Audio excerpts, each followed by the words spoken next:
par rapport à votre région, vous êtes un élu de banlieue, de la commune de Drancy exactement. De ce fait, vous faites partie d'une grande région, vous aussi, l'Île-de-France, avec une couche au millefeuille administratif aussi, le Grand Paris. Alors, votre commune est desservie justement par ce qu'on appelle le RER B, souvent en panne, souvent en grève, sur cette ligne. De ce fait, vous n'avez aucun accès, aucun métro.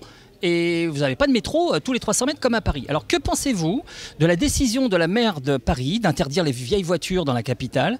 Pensez-vous pas qu'il y a une dissonance entre la création d'un Grand Paris et une loi voulue et imposée par Madame Hidalgo qui, somme toute, embête plus les banlieusards, vos administrés, que les Parisiens eux-mêmes?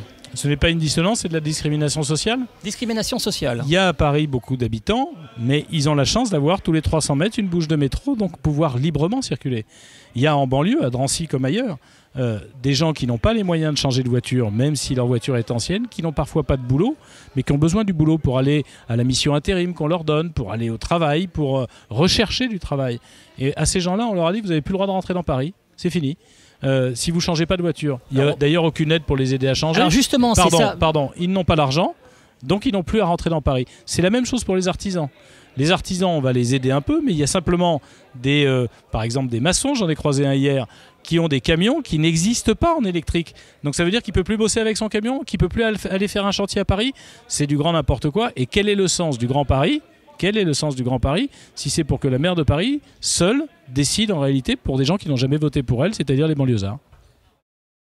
Alors justement, sur cette mesure, est-ce que vous ne pensez pas qu'elle aurait été peut-être plus intelligente? En tout cas, pour la pollution, c'est peut-être un bien, mais si elle avait été accompagnée d'un plan de mesure de reprise de vieilles voitures avec une aide de l'État afin de lutter contre la pollution en ville et du coup de relancer peut-être le marché de l'automobile français. Mais c'était le minimum qu'on pouvait attendre, c'est que dans ces cas-là, la mairie de Paris, puisqu'elle veut édicter les règles avec ses 2 millions d'habitants aux 6 millions d'habitants qui vivent autour, ce qui est complètement anormal, dans ces cas-là, il fallait qu'à l'intérieur du Grand Paris, elle donne l'argent pour que les gens qui n'ont pas la chance d'avoir un métro tous les 300 mètres puissent changer de voiture. Vous savez, le métro à Paris, ce n'est pas les Parisiens qui l'ont payé pour le compte, c'est la nation. Et donc si les autres sont privés de métro et qu'en plus maintenant on leur interdit la voiture, on crée de la discrimination sociale. Alors justement, c'est un effet contagion, un petit peu. Beaucoup de villes pensent à l'avenir, interdire les vieilles voitures. Brest, Avignon, en tout cas dans notre coin. Du coup, cela risque de pénaliser les plus pauvres, ceux qui possèdent des vieilles guimbardes et qui n'ont pas les moyens de s'acheter une voiture.